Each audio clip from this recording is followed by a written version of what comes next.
Show you right in this room right here. Steve Blass was like the star pitcher, and then he couldn't throw straight at Roberto Clemente did it. I know that says do not touch. So here's the eulogy. Turn the lights up just a little bit. What is this here? Is that Clemente's? No, this is the coolest suit in the world. We'll go there next. Let's just because we're on the Steve Blass. So here's the roots of Steve Blass syndrome.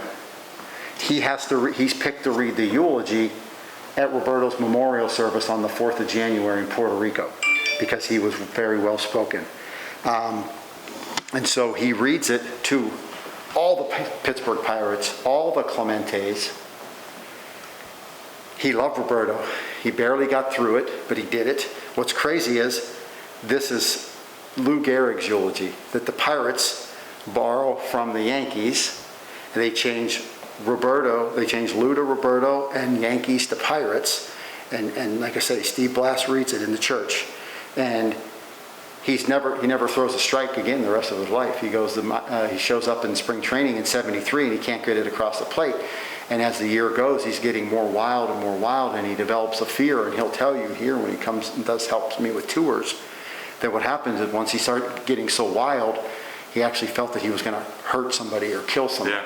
And so it just kind of became this thing. But it starts with Roberto dying. He talks about that? Oh yeah, yeah. If you got him, well, he won't go on air on with the on the Pirates broadcast, but when he comes here in a smaller group, he'll talk about that whole event. So he brings us here, literally, coincidentally, for a Lou Gehrig's disease fundraiser that we do, ALS, and he pulls it out of his jacket and he reads it, and he hadn't read it in 40 years, and the tear comes down. He hands it to me. I put my arm around him, like, Steve, you got through. And he's like, I did it. So this is, it was the beginning with Clemente dying and him reading this eulogy. So that's a pretty cool moment to find that stuff out. But the suit right now, probably the coolest suit ever put thread. The Clemente family sold things off at the Miami All-Star game a couple years back. And so we had to have the suit. Franco Harris helped me buy the suit because a bunch of stuff was in auction and we wanted to acquire a bunch of new things, including these images of him with the kids. So we had to get those, and that's where my attention was. But Franco said, Dwayne, I'll help you get this suit. So we get the suit, we put it here. The Cubs win the World Series, break the curse, and then come here on a tour, and Javi Baez is standing here, and I see him. He's about the same size. He's not the biggest guy, so he's about the size of Roberto. And I was like, hold on, Javi's Puerto Rican. I unbutton the suit and the jacket, and I put it on him. So then he gets very emotional, holds up the photo. We take some pictures. ESPN starts digging into this a little bit. The guy goes on, he's leading the league in hitting, and they ask, when did he come here and try the suit on? It was September 7th. They go, he started on he's hitting batting 500 since September 7th. They go, can we borrow it for the All-Star game? And I was like, if you call Javi and he says he'll do it. They put him on at the All-Star game in Washington, D.C., and a Topps baseball card photographer was there, and it's his baseball card. So for us, everybody's talking about the suit. And it just started here with just a moment with Javi being Puerto Rican and putting the jacket on, and he's pretty much one of the best players in the National League. So that's pretty cool. So it helps us get a little bit of hype. You can't pay for that. ESPN Live, freaking every baseball fan sees Javi wearing our suit. This is 71 World Series, guys. They come through here. Manny's on our team, Steve Blass. Maz has been here 10 times. They get a little sad when it's all Clemente. So I thought, well, let's build a room. So I've got Stargell's World Series trophy. There's 3 gold gloves of Roberto's up there. Danny Murtaugh. Got a little Danny Murtaugh. He's an interesting character. Battle of the Bulge veteran. Was he? Battle of the Bulge? Yeah, Battle of the Bulge. I know he was a scrappy little Irishman, and he played baseball and managed the team. Not racist at all. Yeah. No, I'm being serious. Really? Yeah, because of 71, the team that goes all 9 blacks. Yeah. Right? Well, no, I mean. Go upstairs? Yeah. You got time to run up? Yeah. Oh. especially because it's good. It gets real good right here. These are all signed pieces. We keep these in the dark because they're very rare and very good, especially this one. That's a great piece right there. I have more signatures in my hallway than anybody does in their man cave. Everybody thinks they're a big Clemente collector. I'm like, well, you might want to come see my staircase. I'm going to leave the lights off for you for a second, because this is how they are most of the time. Just because you can see this is our church of Clemente, our stained glass windows.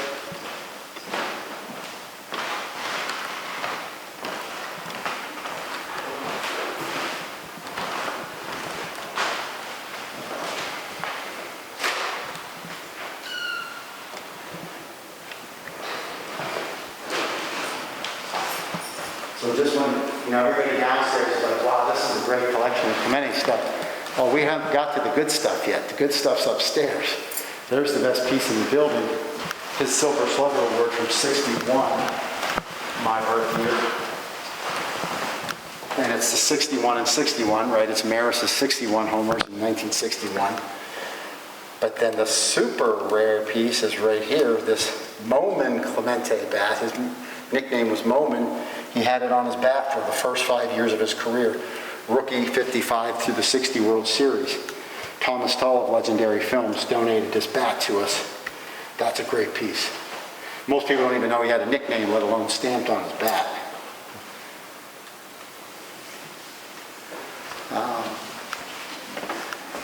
This piece people get a kick out of. This is my sign-in booklet. Instead of having a book, I give them to sign baseballs. And I've given tours to everybody in this flag. I painted this baseball flag. I'm a commercial photographer. Mm-hmm. So I wanted to make a cover for a book. I'm doing a book on portraits of players. And so I painted these baseballs, and it took me a year. And then Albert Pujols shows up, and I'm like, hey, Albert. He came on April 10th of 2007, right after our opening year was '06. And so he shows up, and then I started getting all the guys that came here on a tour to sign in. There's Eddie Vedder of Pearl Jam. There's RZA of the Wu-Tang Clan. Steve Carell, Benicio del Toro, Michael Keaton. So these guys, I've given tours, some of them just one-on-one tours, because Michael Keaton came alone. Steve Carell came with a couple people from a movie. He came with Richard Linklater, the director, and a couple guys that were baseball fans. Linklater grew up with Clemente posters in his bedroom. So the stories that I get. Steve Carell's from Boston area, so he's a Red Sox fan. But Michael Keaton's from Robinson Township, so he's a Clemente guy. But I've had the whole Penguins team here, 22 of them for a wine tasting one night and a tour. They all loved it here. The Steelers, I've had the Steelers here 10 times. There's our man Troy Polamalu, and I got the only L.C. Greenwood signed baseball in the world. It's right there. Who's L.C. Greenwood? L.C. Greenwood, 4-time Super Bowl ring winner, Steeler. He didn't sign baseballs. He refused. For some reason, he told himself he's never signed a baseball. Until I helped him with a fundraiser, and he came here and he said, okay, I'll sign that one, and that's it, no more. Where's the flag from? Puerto Rico. I'm a friend of Carlos Beltran's, Angel Cuban sent it to him. How about that? Sent to me by an angel. As the 1,000 Puerto Ricans said they were going to get me a Puerto Rican flag, Angel got me a Puerto Rican flag. So that's a good piece. The bats there, the whole 71 World Series team.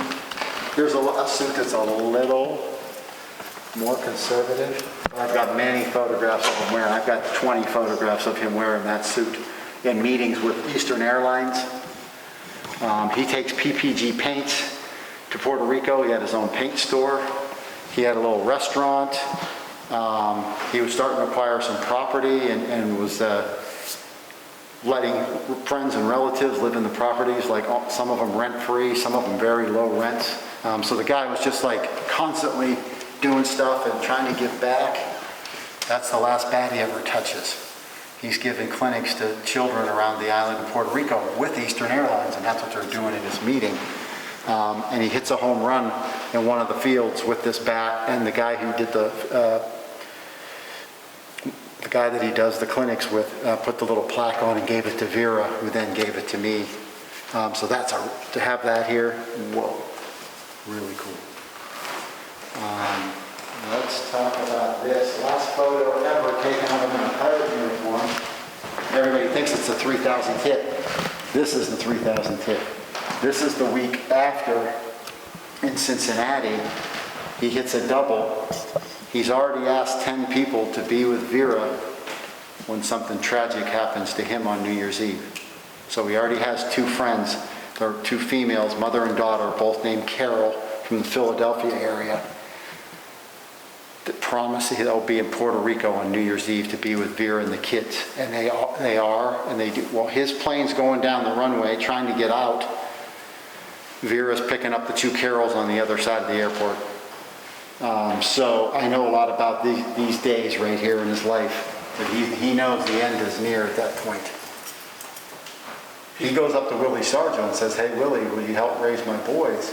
And Willie's like, "Raise your own kids, man." And he's like, "No, but God has a plan for me. I'm not going to be here that long." And he's like, "What are you talking about?" So he's already talking to everybody in his circle about helping raise those boys.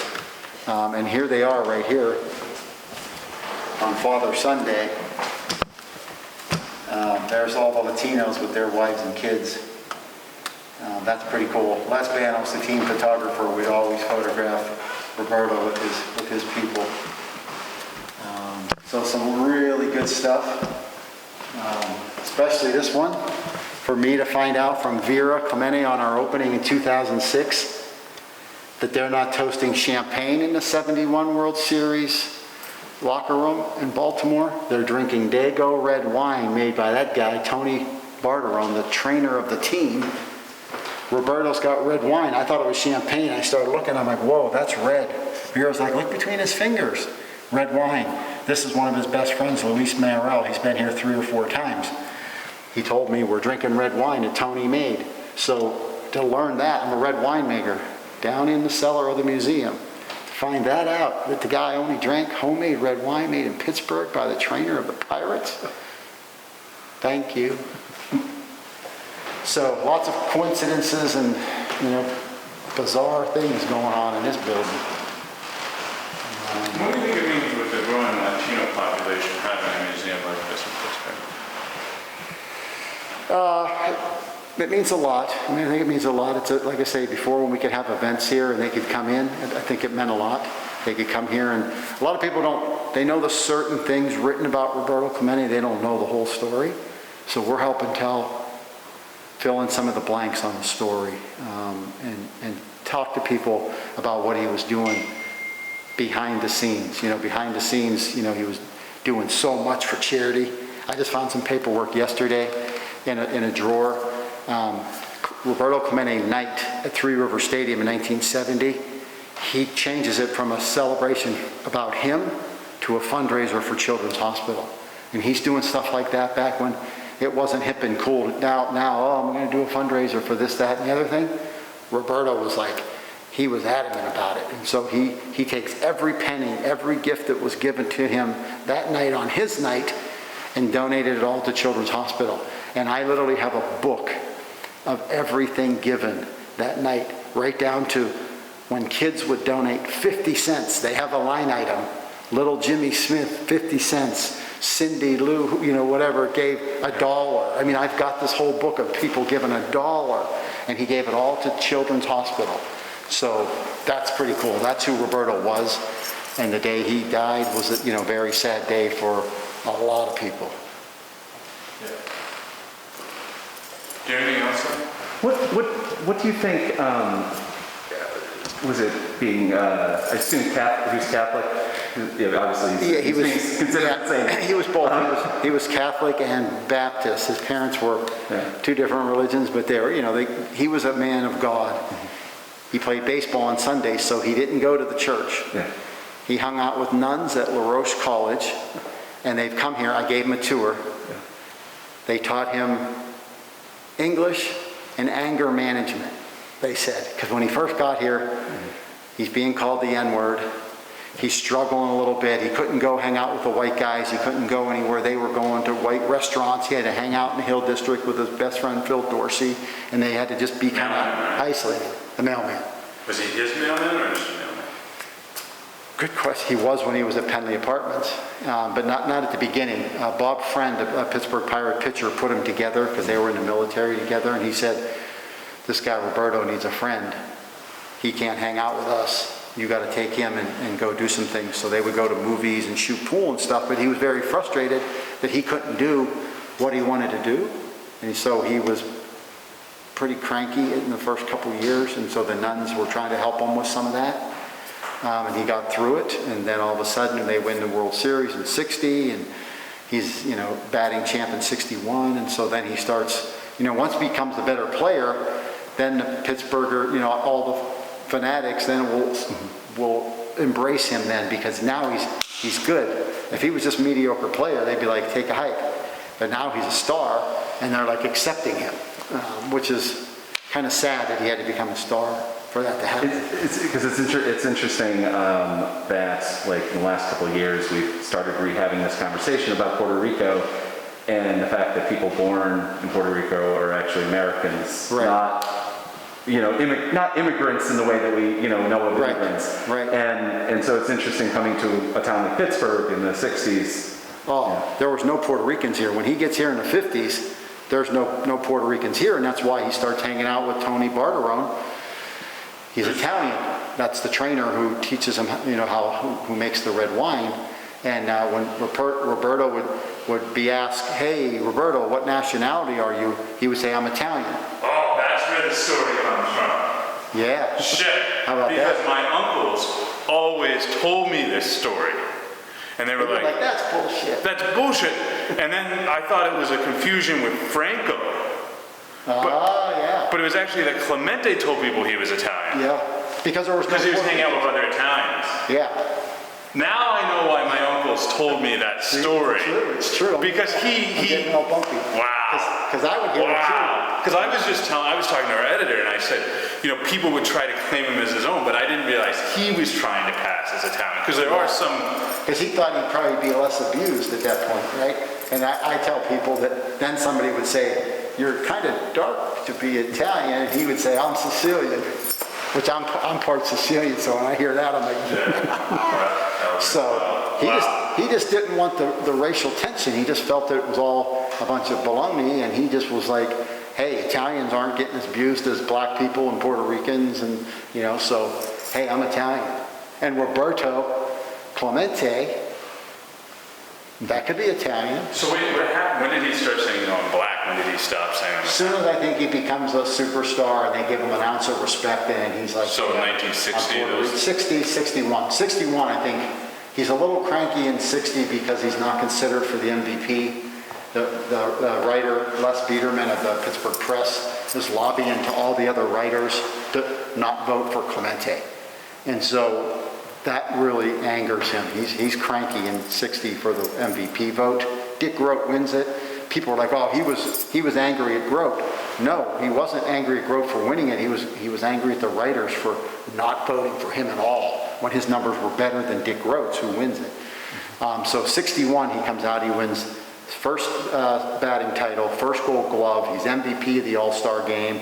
He wins all kinds of things. I tell people he even got voted the best dressed Pittsburgh Pirate. And he had a trophy in Puerto Rico, and I'll remember it to the day I die, sitting in his house. And I was like, that's a cool trophy. So 61 was his year, and then he's like, listen, I'm Roberto, I'm Puerto Rican, and then he's speaking out. And like I say, writers don't like that. Writers don't want to hear, him bitching and grunt, but he would fight for what was right. He'd be the perfect person to be here alive, and you guys don't get to see it today. We had a Black Lives Matter banner on the side of our wall with the fist, but we put a baseball in the hand. And last night at 5 in the morning, some white woman crawled up on our park bench and ripped it off the wall and took it. Wow. So... Can we report that? Yeah. Did the Black Lives Matter banner at the Clemente Museum was it was ripped off the wall and taken. I don't even know how she got it off the wall. It was last night? grommeted, yeah. At 5 in the morning. We have it on camera. Yeah, can I follow up with you about that? Yeah. Question, why do you think he'd be the perfect person for this moment? Because he would speak out, and he had the voice, and so he had a following, and he had people paying attention to him, especially Pittsburgh and Puerto Rico. He would say what was right, because that is right. No matter what anybody says on the other side, it's right. This has gone way, way, way too far, and let's just get together and start fixing it, not keep, fighting about it. So he'd bring so much attention to it, and he wouldn't stop. He'd be marching in the streets with those people, not rioting. It's not rioting. They're marching and they're protesting. A lot of times they're singing and they're so peaceful. It's amazing. So we got to quit, just say what it is. Let's just report the truth. And so that's why we felt we had to put something on that wall. Jackie Robinson would be marching too. Muhammad Ali, they'd be right there.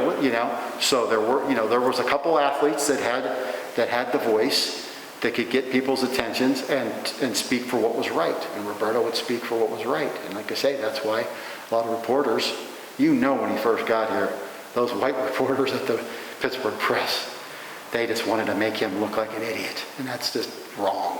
I mean, literally, if you've ever read it. And do you think that's part of the reason that so much of the radical civil rights history of Clemente is erased because so many of the writers that were covering him at the time saw him only as a baseball player? Yeah, and they didn't want to report about that. And if they did, they would spin it to be a negative and say, what a crybaby. And they would then start calling him the malingerer, hypochondriac. They'd make up all these things to belittle him, when he was just trying to do what was right. Yeah. Sounds a lot like Kaepernick. Cap. Who is it? The Kaepernick, right? When pronouncing his name right? Oh, Kaepernick. Kaepernick, Yes, Kaepernick. Sorry, pronouncing it. Yes. Yeah. Roberto would have took a knee with him. Taking that knee is nothing against the flag. It's against white police officers shooting black people and unloading their banana clip into somebody's back or doing, Can we just do what's right? Can you just treat those people like you treat white people? There's got to be some consistency. And so what's sad is right now is the whole defund the police. It's not a good line. It's not a good, things need to be fixed. They're not meaning stop all police. We can't not have police officers. We just want to have police officers that are fair for both sides. You can't just shoot black people and get away with murder and not even get your paycheck taken away. So, well, hey,